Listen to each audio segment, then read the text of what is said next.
ایک دن جنگل میں بہت زور سے بارش ہو رہی تھی۔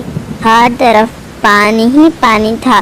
بیبو چڑیا اپنے چھوٹے سے گھر میں بیٹھی تھی۔ باہر زور زور سے بارش ہو رہی تھی اور ہوا ٹھنڈی چل رہی تھی۔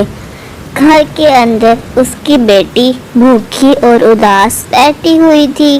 مما، مجھے بہت بھوک لگ رہی ہے، اب بھوک برداشت نہیں ہو رہی۔ بیبو چڑیا نے گھر میں ہر طرف دیکھا مگر کھانے کے لیے کچھ بھی نہیں تھا۔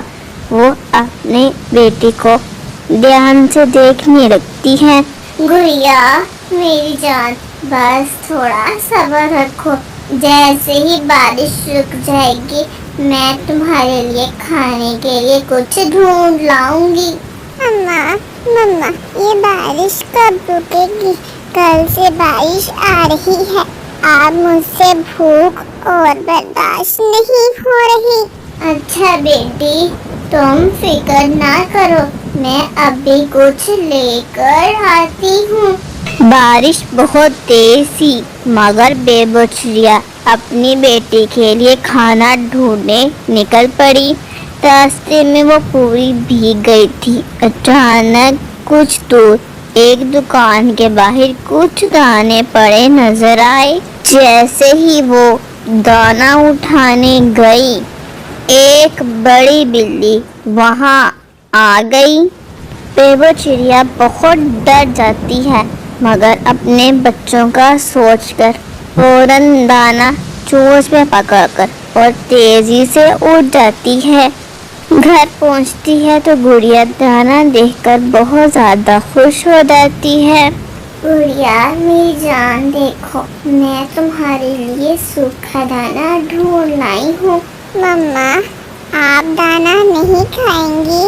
نہیں گڑیا، مجھے بھوک نہیں ہے، تمہیں خوش دیکھ کر ہی میرا پیٹ بھر گیا ہے، یہ دانا اب تم کھا لو۔ نہیں مما، آپ نے بھی تو کل سے کچھ نہیں کھایا، ایسا کرتے ہیں آدھا دانا میں کھا لیتی ہوں اور آدھا آپ کھا لیں۔ اسی سمے کالو کوا کھڑکی پر آیا۔ اس نے سب کچھ دیکھ لیا تھا۔ اگلے دن وہ سارے دانے اور پھل لے کر آتا ہے۔ کالو کوے، اس سب کی کیا ضرورت تھی؟ چڑیا ایسا نہیں کہتے، جو ماں اپنے بچوں کے لیے اتنی قربانی دے وہ کبھی اکیلی نہیں رہتی۔ اس دن کے بعد سبھی پکشی مل جل کر بیبو چڑیا اور اس کے بچوں کا خیال رکھنے لگے۔ جنگل میں زوروں سے بارش ہو رہی تھی۔ گوری اور کالو کوا اپنے گھونسلے میں بیٹھے موبائل چلا رہے تھے جب کالو کوا بارش دیکھتے ہوئے جھوم رہا تھا۔ گوری پتنی جی، واہ واہ واہ، کیا بات ہے، بارش بھی ہو رہی ہے اور دل کہہ رہا ہے پکوڑے ہوں، چائے ہو، اور تم بھی۔ کالو میرے سونے عقل مند پتی، اگر پکوڑے کھانے کو اتنا ہی دل کر رہا ہے تو خود بنا لو، مجھے بارش میں گرمی سے زیادہ نیند پیاری ہے۔ نہیں گوری، اگر بارش میں گرما گرم پکوڑے مل جائیں تو بارش کا مزہ تو بالا ہو جاتا ہے۔ کالو، اگر تمہارے پکوڑے کھانے کو اتنا ہی من کر رہا ہے تو باہر سے جا کر کیوں خرید کر نہیں لے آتے؟ نہیں گوری، یار تمہارے پنکھوں میں نہیں گوری، تمہارے پنکھوں کے پکوڑوں میں جو بات ہے وہ بازار کے سموسوں پکوڑوں میں نہیں۔ کالو، اور تمہارے بہانے روز نئے ہو جاتے ہیں، کل تو تم میری شیمپو سے برتن دھو رہے تھے۔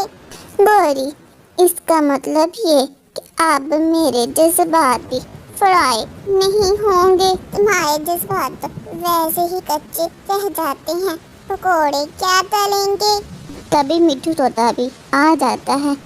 اوئے کیا سین ہے یہاں، بارش ہو رہی ہے یا پکوڑوں کی جنگ؟ مٹھو یا گوری آج پکوڑے نہیں بنا رہی، یہ زیادتی نہیں تو کیا ہے؟ بیوی اگر بارش میں موڈ میں نہ ہو تو بندہ یا تو چائے پیتا ہے یا پھر آنسو۔ گوری کبھی غصے سے مٹھو کی طرف دیکھنے لگتی ہے۔ مٹھو جلدی سے وہاں سے چلا جاتا ہے۔ اچھا سنو، ایک شرط پر ہی پکوڑے بنا کے دوں گی۔ ہاں گوری بولو، میری تو جان بھی حاضر ہے۔ پکوڑوں کے بعد سارے کے سارے برتن تم دھو گے۔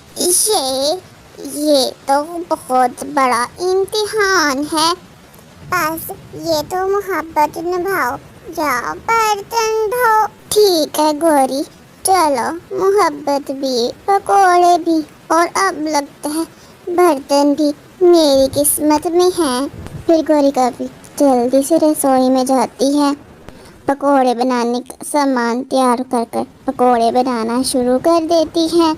ساتھ میں گوری کافی پکوڑے بناتے ہوئے اپنی ویڈیو بھی بنانا شروع کر دیتی ہے۔ ہیلو ویورز، ملو پکوڑے کنگ سے، جو بارش میں بھی دل جیت لیتا ہے۔ اور یہ ہے محبت والا پکوڑا، تھوڑا جلا ہوا ہی صحیح پر دل سے تلا ہوا۔ پھر وہ دونوں ہنستے ہوئے گرما گرم پکوڑے کھانا شروع کر دیتی ہیں۔ آپ لوگوں میں کس کس کو بارش کے موسم میں گرما گرم پکوڑے کھانا پسند ہے؟ کمنٹ کر ضرور بتائیے گا۔ دھنیہ واد۔